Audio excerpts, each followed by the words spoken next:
মার্কিন ইসরায়েলি আগ্রাসনের মুখে পিছু না হটার চূড়ান্ত ঘোষণা দিয়েছে তেহরান। যুদ্ধের অষ্টম দিনে আকাশপথে ইসরায়েলি তাণ্ডব চালালেও জর্ডান সহ বিভিন্ন দেশে মার্কিন প্রতিরক্ষা ব্যবস্থার অহংকার গুড়িয়ে দিয়েছে ইরান। ডোনাল্ড ট্রাম্পের হত্যার হুমকির জবাবে ইরানের প্রেসিডেন্ট স্পষ্ট হুঙ্কারে আত্মসমর্পণের স্বপ্ন শত্রুরা কবরে নিয়ে যাবে। তবে ড্রোন ও ক্ষেপণাস্ত্র হামলা চালানোয় প্রতিবেশীদের কাছে দুঃখ প্রকাশ করেছেন মাসুদ পজেশকিয়ান।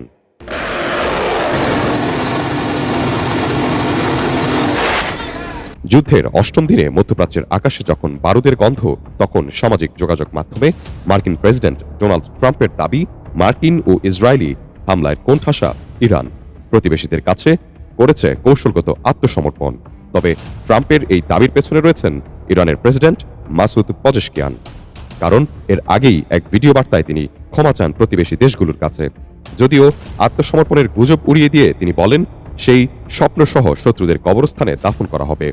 এরপরই প্রকাশ্যে আসে ইরানের সরকার ও সামরিক বাহিনীর দ্বন্দ্ব। প্রেসিডেন্ট পেজেশকিয়ান প্রতিবেশী দেশে হামলা বন্ধের ঘোষণা দিলেও কাতারে প্রতিহত হয় ইরানের ক্ষেপণাস্ত্র।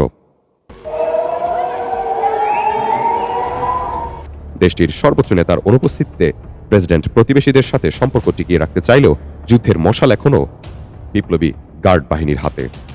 আইআরজিসি জানিয়েছে প্রতিবেশী দেশগুলোর সব মার্কিন ও ইসরায়েলি ঘাঁটি তাদের প্রাথমিক লক্ষ্যবস্তু। অর্থাৎ সুর নরম করলেও রণাঙ্গন থেকে এখনও এক চুলও সরছে না তেহরান। এরই মধ্যে পেন্টাগন স্বীকার করেছে তেহরানের হামলায় ধ্বংস হয়েছে তাদের $300 মিলিয়ন থার্ড রাডার সিস্টেম। এদিকে ইরানের স্মরণকালের সবচেয়ে বড় হামলা চালিয়েছে ইসরায়েল।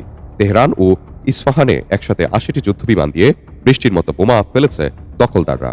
ধ্বংসস্তূপের উপরে দাঁড়িয়ে তেহরানের বাসিন্দারা জানান দেশ রক্ষায় আর এক বিন্দু ছাড় নয়। আঘাত শুধু তেহরানই নয়, পাল্টা জবাব কেঁপে উঠেছে ওয়াশিংটনের বুক।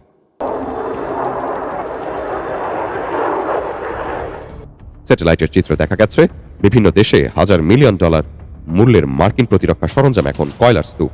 আইআরজিসি ঘোষণা করেছে বিমান হামলার জবাব দিতে প্রস্তুত হচ্ছে হাইপারসনিক ফাত্তাহ আর ইমাদ ক্ষেপণাস্ত্রের নতুন চালান।